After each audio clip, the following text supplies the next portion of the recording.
June is National Men's Health Month. Studies show that men schedule half as many preventative health visits as women and often don't go to the doctor unless their symptoms become unbearable or they get pressure from someone like their wife to make an appointment. National Men's Health Month is aimed at changing those statistics. Dr. Ed McBride joins us now from some medical group with more on how folks can man up during this month. And let's start with the idea behind this month. It's pretty clear. We just don't go to the doctor enough, Doctor. We don't. You know, a man wouldn't think about spending a lot of money on a nice car and then never taking care of it. How much more important is our own body? And so whether you're talking about preventative maintenance on a vehicle or preventative maintenance on your individual self, it's really a good idea to watch out for your health. And you know, June being Men's Health Awareness Month is a good time to draw attention to that. And you were saying the #1 killer among men is cardiovascular disease, and oftentimes you would not know the signs of that unless you went and received some screenings. Exactly. Oftentimes, you know, high blood pressure is asymptomatic, meaning no symptoms until you have a bad outcome, a heart attack, a stroke, something bad happened.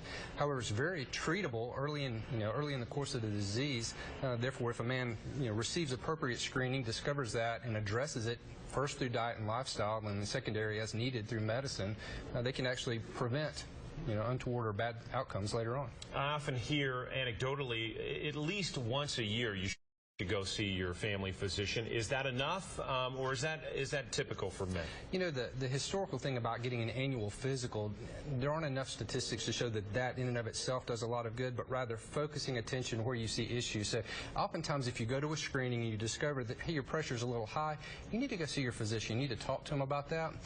If you're going to see your physician, periodically you'll screen blood pressure, other things like cholesterol as well, which play into cardiovascular disease. And how about some of the biggest mistakes that men make? Is there anything in particular you'd point to? You know, I think denial is the first thing. Thinking we're invincible, and we're not.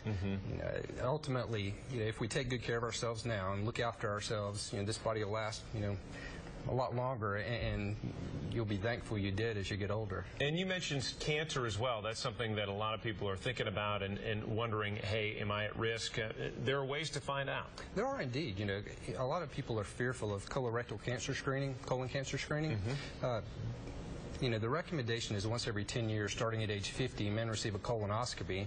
There are alternatives, including flexible sigmoidoscopy studies every 5 years, as well as fecal occult blood testing, which is a lab test that a physician can perform for them every year.